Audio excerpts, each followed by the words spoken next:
A Santa Bárbara FM passa a transmitir a audiência pública. Planejamento. O primeiro foi o plano plurianual, que já foi elaborado.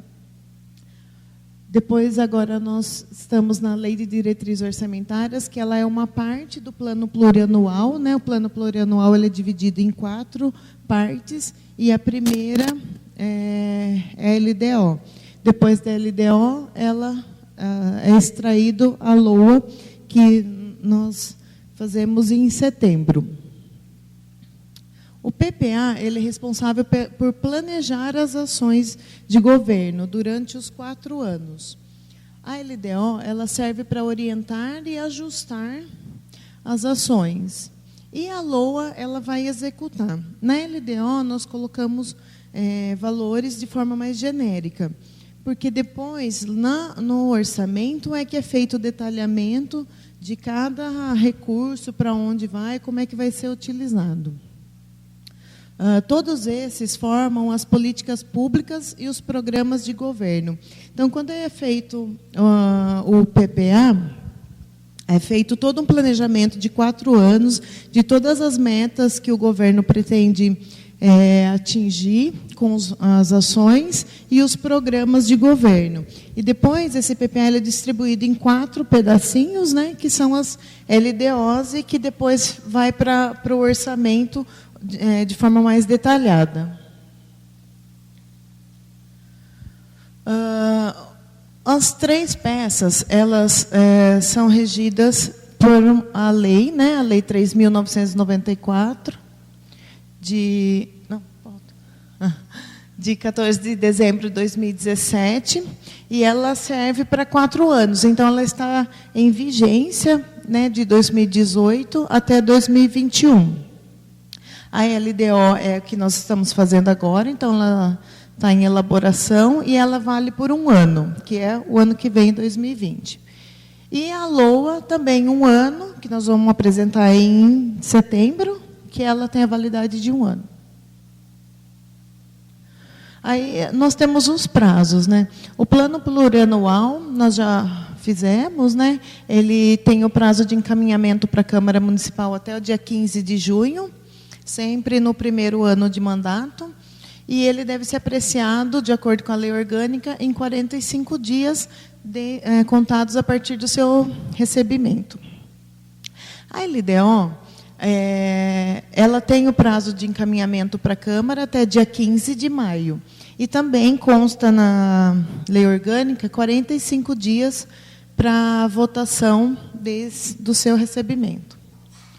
O orçamento ele tem o prazo até 30 de setembro de cada ano para ser encaminhado o projeto de lei para a Câmara, e ele deve ser apreciado até dia 30 de novembro.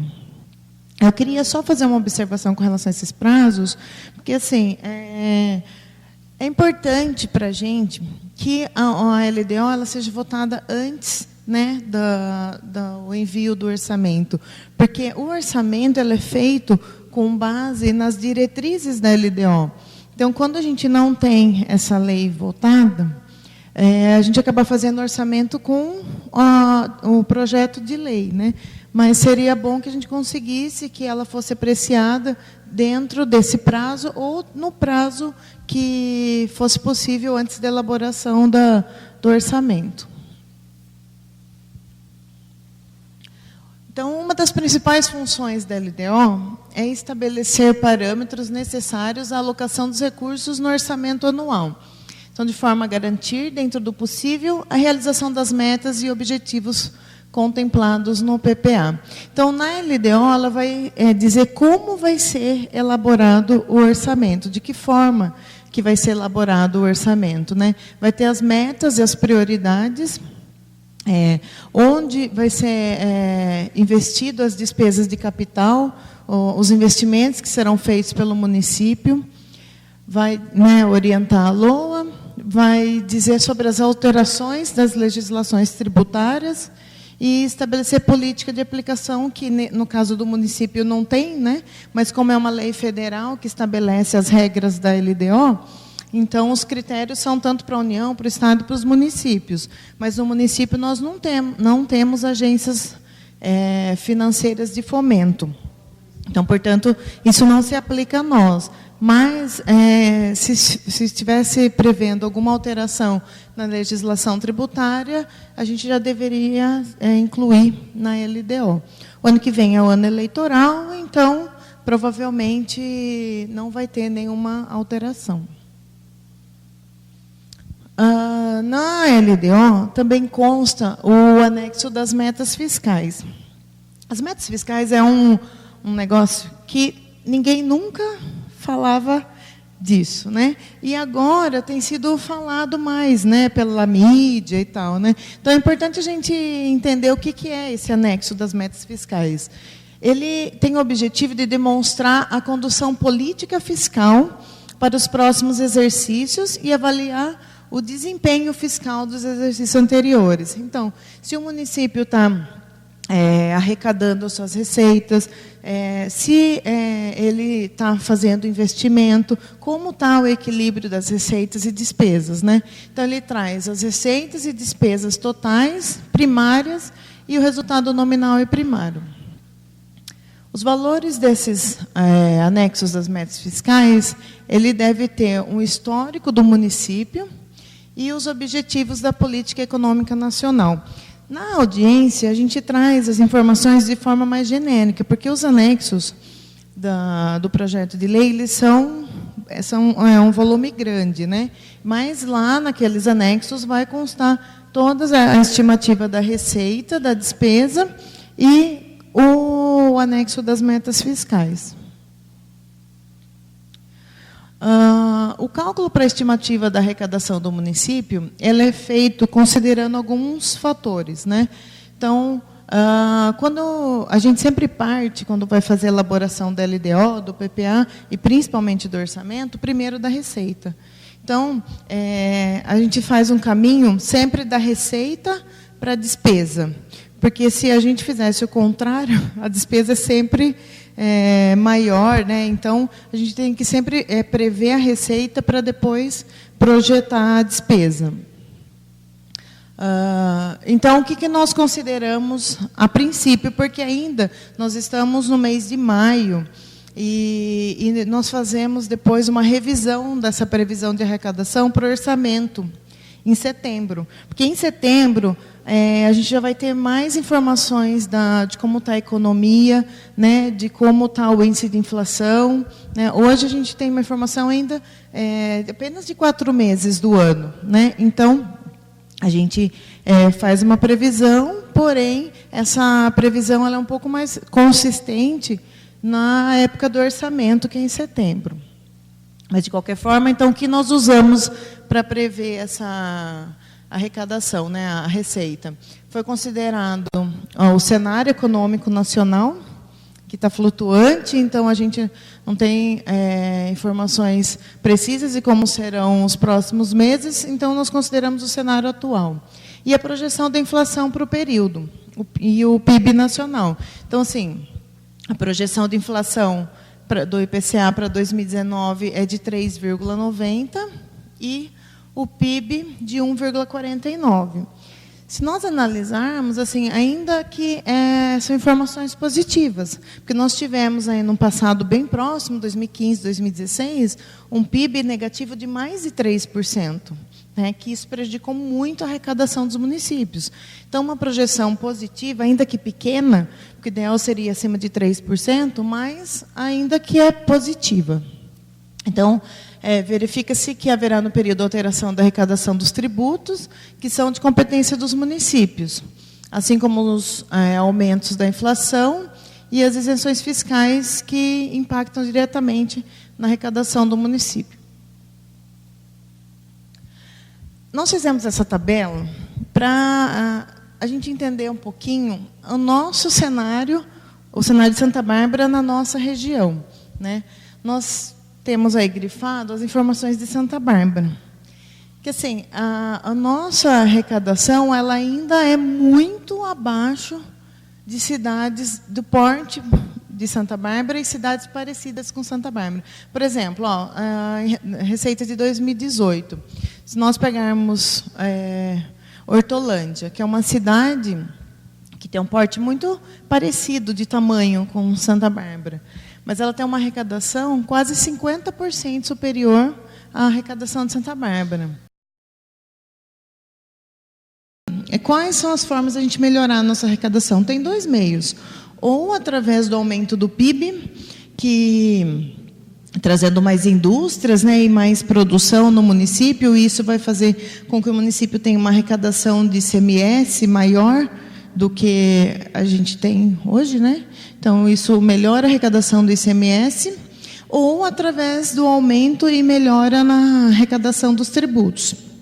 Nós temos visto ao longo desses últimos anos que esse segundo item a gente tem conseguido, ainda que trabalhar, né? Que o município fez em 2014 a revisão da planta, embora hoje já está meio que desatualizada, mas foi feito. A gente tem, pelas avaliações quadrimestrais, melhora na arrecadação do município, mas a gente precisa ainda ter uma melhora na arrecadação do ICMS, que é a nossa principal receita. Agora, então, assim, estudada a receita, projetada, calculada a previsão da receita, a gente vai trabalhar com a despesa. Então, a despesa ela é programada de acordo com os valores previstos na arrecadação.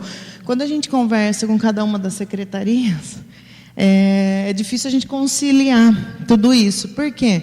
Porque a gente não pode extrapolar a previsão da arrecadação das receitas, né? Então, tem que ter um equilíbrio entre as receitas e despesas.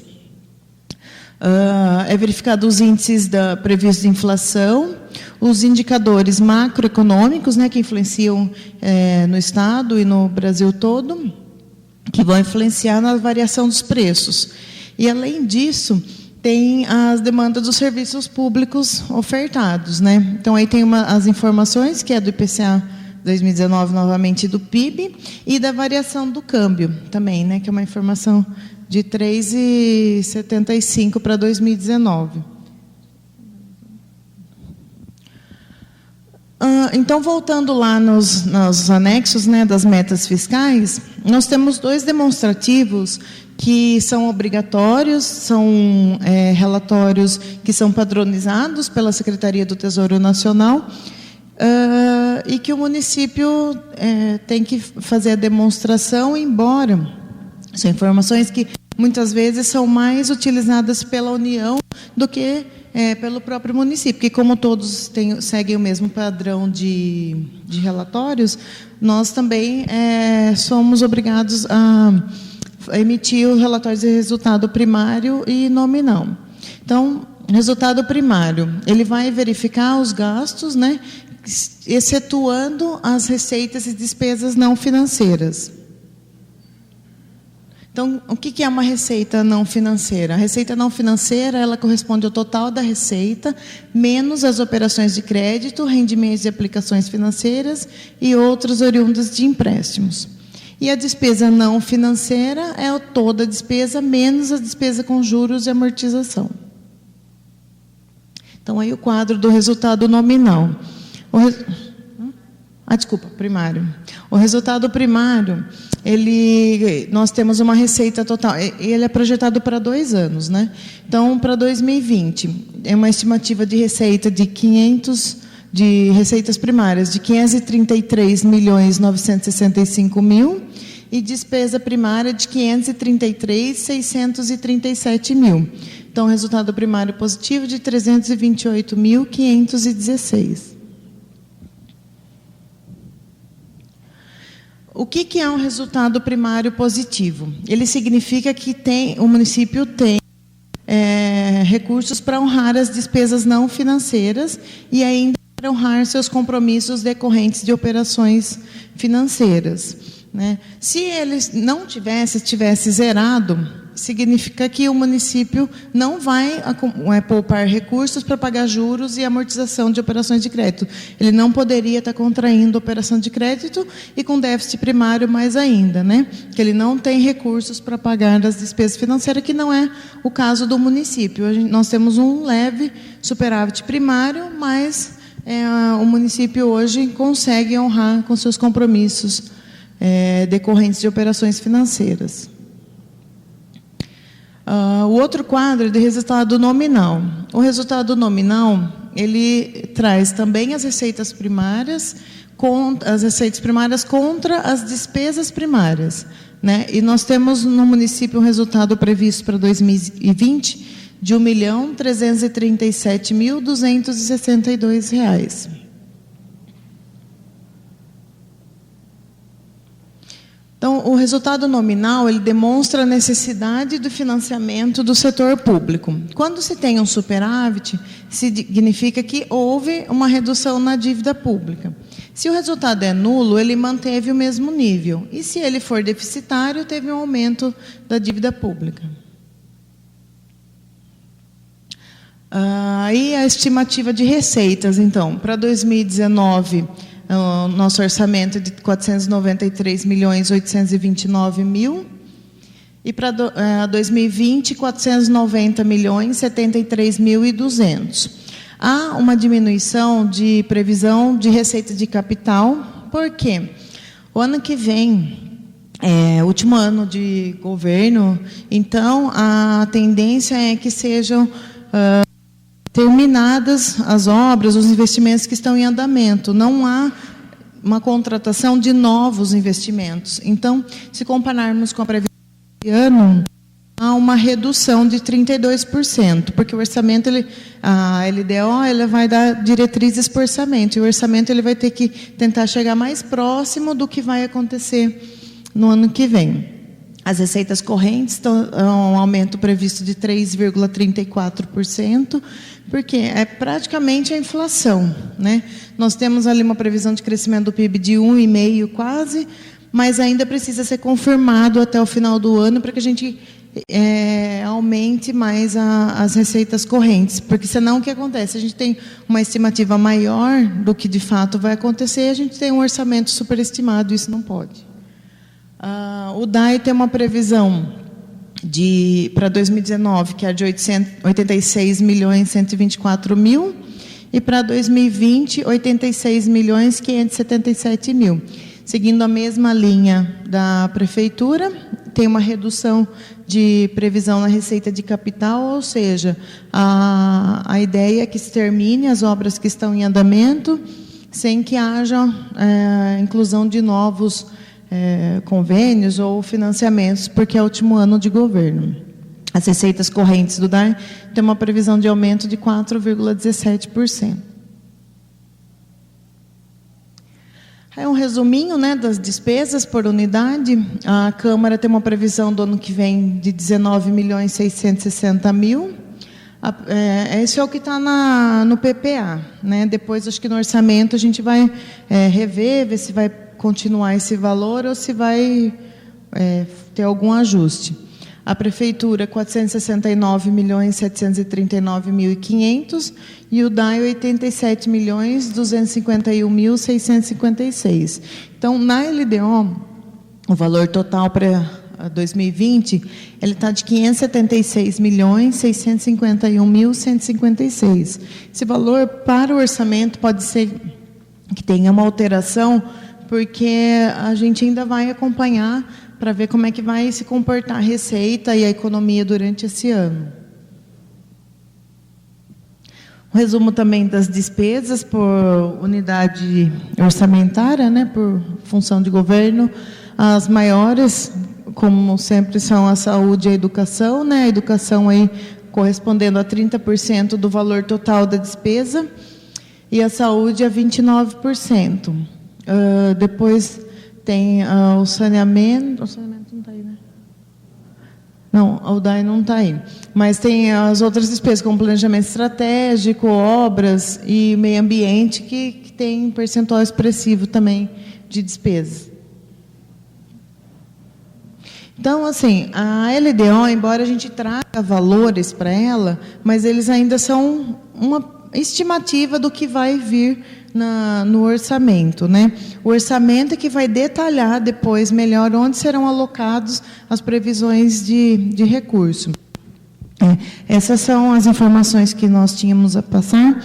Gostaria de aproveitar, antes de passar as perguntas, agradecer a presença dos vereadores aqui presentes, vereador Celso Ávila, vereador Felipe Sanches, vereador Cláudio Perecim, vereador Joel, vereador Marcos Rosado, aos secretários e a todos aqui presentes. Gostaria de abrir a perguntas.